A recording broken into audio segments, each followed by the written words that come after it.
Muita paz para todos nós. Eu gostaria de trazer alguns assuntos para a nossa meditação nessa tarde e fazer desses assuntos uma meditação mais compenetrada com relação à religiosidade.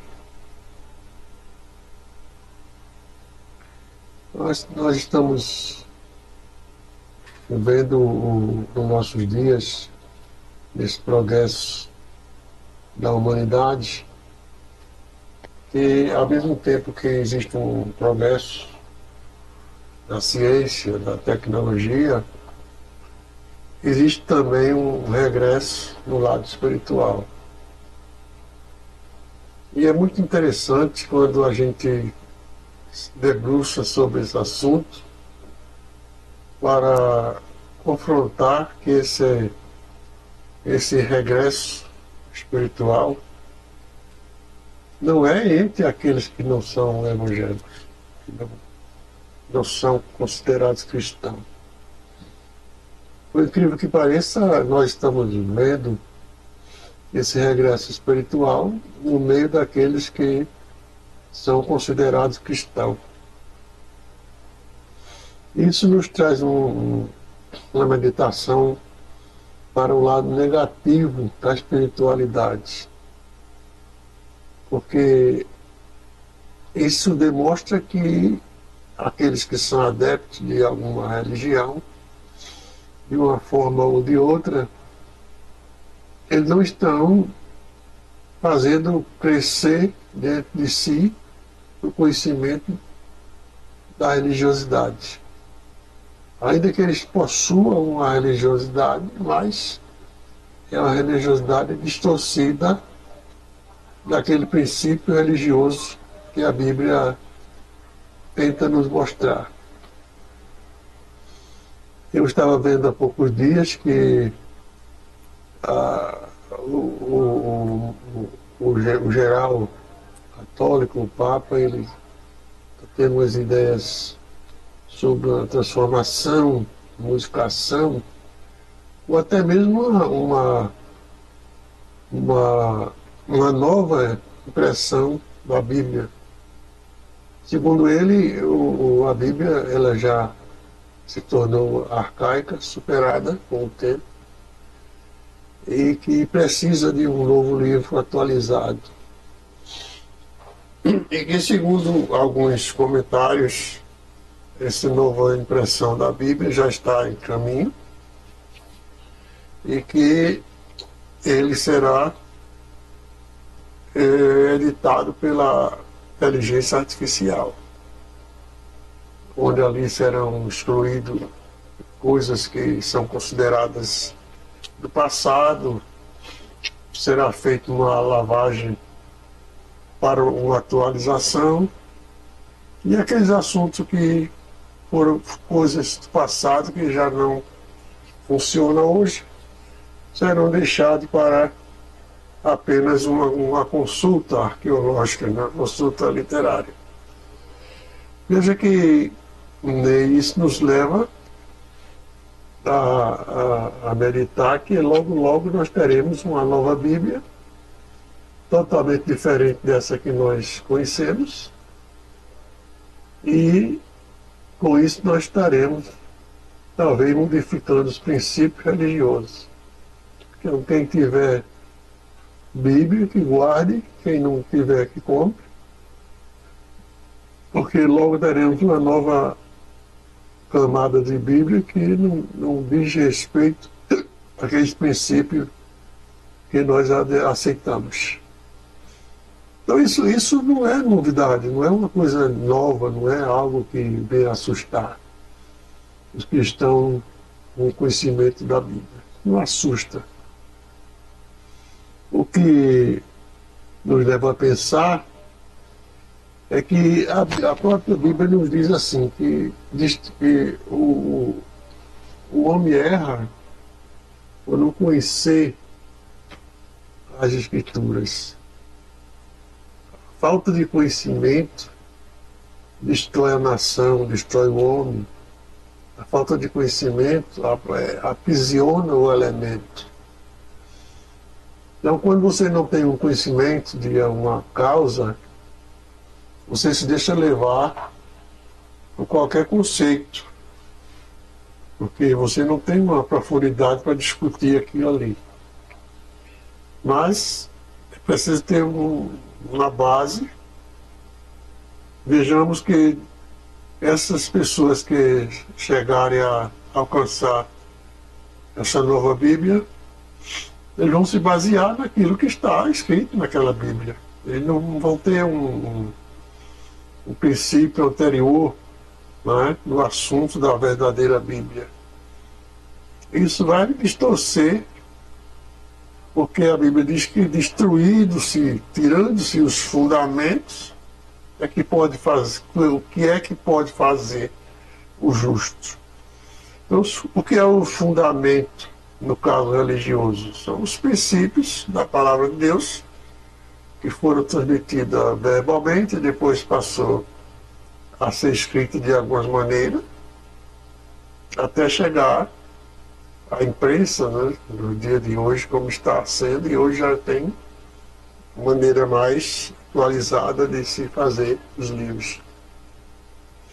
Mas esse fundamento, se ele for distorcido, for destruído, o justo vai se basear em quê para balizar a sua discussão? Porque toda verdade ele precisa de um apoio. Quando você faz uma alegação perante um juiz, uma cúpula qualquer, você tem que ter um fundamento, uma base, um motivo para uma condenação ou uma libertação. E essa necessidade, você vai depender dos fundamentos que você tem, da prova que você tem em mãos para entrar numa discussão. Então, se você pegar a Bíblia atual e transformar ela num livro ao seu bel prazer, baseado na atualidade, naquilo que você acha que deveria ser assim, então o que você acha passa a ser uma realidade, porque aquilo que é o fundamento foi destruído, foi distorcido, e passa a valer aquilo que está escrito nos dias atuais, daquele tempo, daquela época. Veja que a grandeza disso é a distorção, é um disfarçado de religião, e muita gente será simplesmente um religioso apenas formalista, né? Onde não haverá aquele conhecimento do certo e do errado, mas simplesmente o ideal vai ser fazer parte de uma religião. Não importa se as opressões, se aquilo leva a erro ou a acerto, mas importa que as pessoas continuarão fazendo parte de uma religião. Então isso é um plano maligno, que nós sabemos que se aproxima o dia da volta de Jesus, e ele já falou que no fim dos tempos haverá muitos doutores que buscarão para si coisas segundo seus próprios pensamentos, que haverá muitas religiões, muitos dirão Senhor, Senhor. Então, para nós que somos cristãos, isso não se torna uma coisa estranha, uma coisa nova. Isso aí é apenas o cumprimento daquilo que já está escrito e que serve para alegrar os corações daqueles que estão envolvidos, imbuídos, agarrados na palavra de Deus. Mas também serve de alerta para os que estão seguindo no caminho, que desejam continuar no caminho, para que busque conhecimento, para que busque a firmeza, pé no chão, firmeza, porque, como eu já disse em outros vídeos, o a firmeza não está em você dizer que é crente. A firmeza está em você agir como um crente. É isso que faz você ser firme, você ser uma pessoa não somente religioso, mas que aplique a sua religiosidade. Então, meus queridos, esse nossa conversa, ela gira em torno desses assuntos, onde nós vemos a necessidade de um maior entrosamento nas igrejas, não só nas igrejas de placas diferentes, mas também dentro de uma igreja de uma unidade só, que muitas vezes dentro de um próprio grupo existem divergências, e essas divergências não levam ao progresso nenhum. Ao contrário, eles têm a tendência de separar as pessoas. Mas por que estou dizendo isso? Porque quando existe uma união, um fechamento de ideias numa igreja a partir da direção geral, existe também um propósito de trazer para aquela comunidade coisas boas, um ensino, uma segurança, e não somente o prazer de uma reunião, mas o prazer de atingir o objetivo que a Bíblia diz: quando vocês se reunirem, então que haja oração, que haja cânticos, que haja harmonia. O motivo da reunião da igreja é esse: é se reunir, fortalecer, não é olhar a roupa do outro, não é olhar se o outro fala melhor, canta melhor. São coisas que não deviam nem existir no nosso meio. Mas a Bíblia nos aconselha a estarmos imbuídos nesse processo de união, de amor, de fraternidade.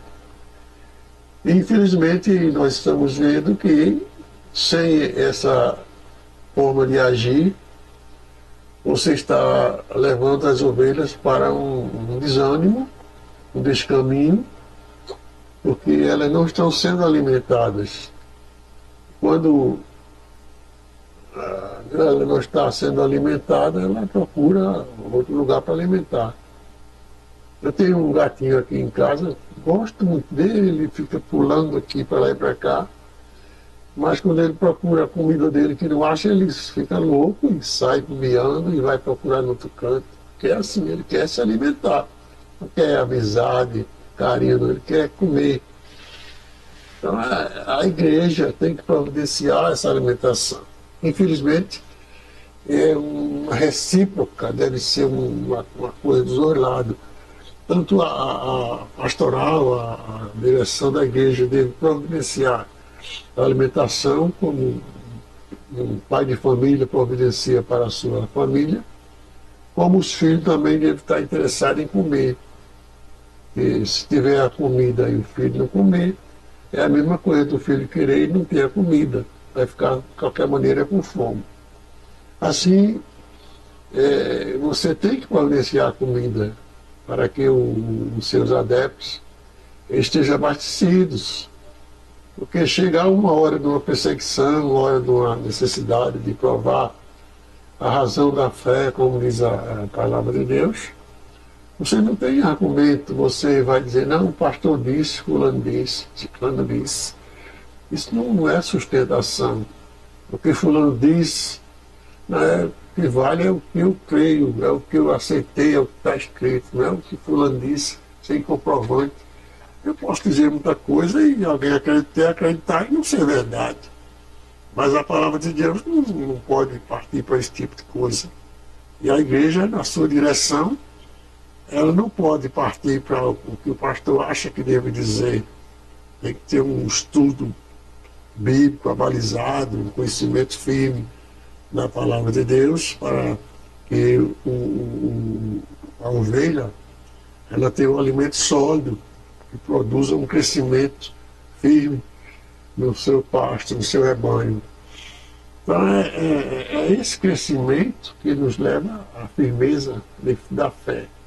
Quando você é um crente firme, Você não tem medo de perseguição, você não está preocupado se vai ter perseguição, se vai se acabar a Bíblia, se não vai. Isso aí não.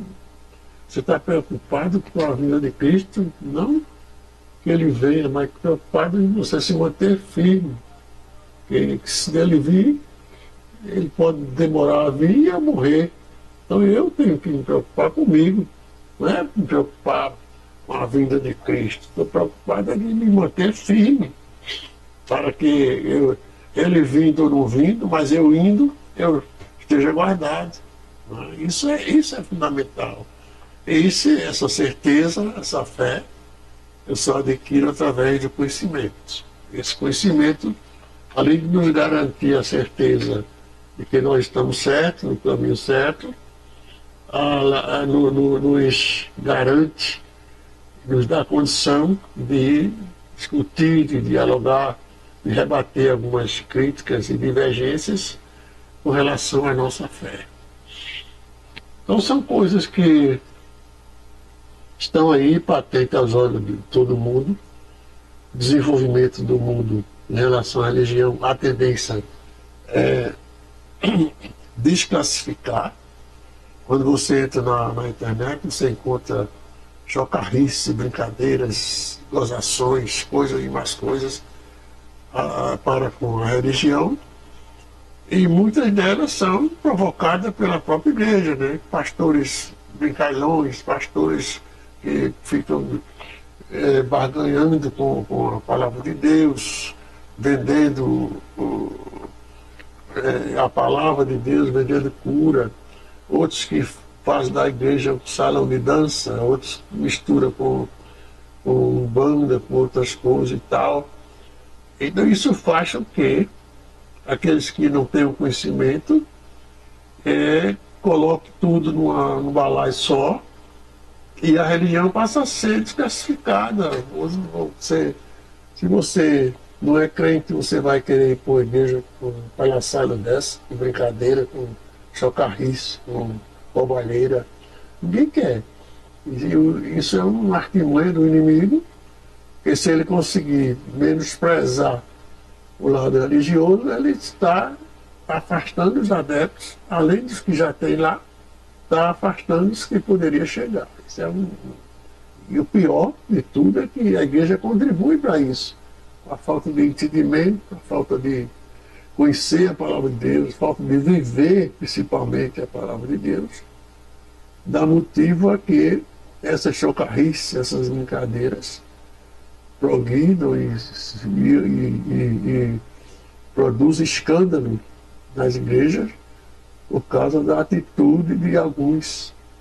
Não são todos, não são todos, mas para o mundo são todos mesmo. O mundo não quer saber se existe batista, presbiteriano, assembleia, crente é crente, e se um crente fizer uma coisa errada, todos os crentes pagam.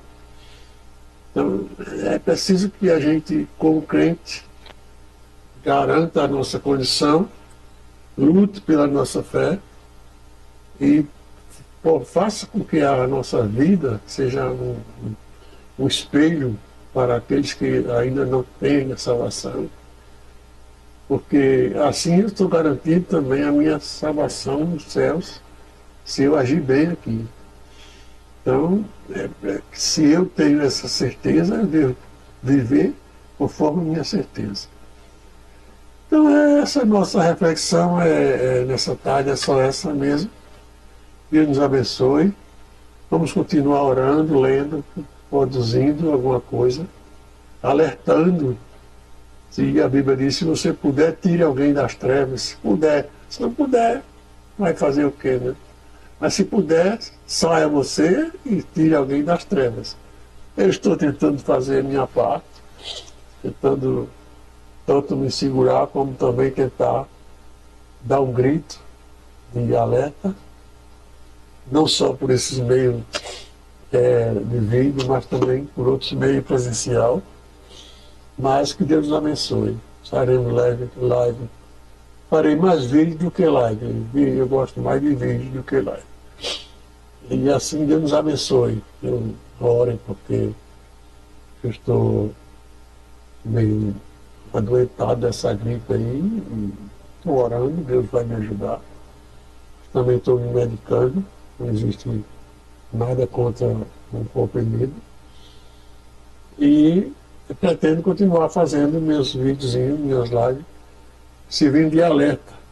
Eu não tenho condição de monetizar, mas para que sirva de alerta para aqueles que tiverem a oportunidade de ler e de alcançar meus vídeos. Eu vou deixar abaixo as minhas redes sociais, quem quiser entrar, ajudar, clicar, se inscrever, tudo será para o glória do nome do Senhor Jesus Cristo. Deus abençoe e que seja feliz em nome do Senhor.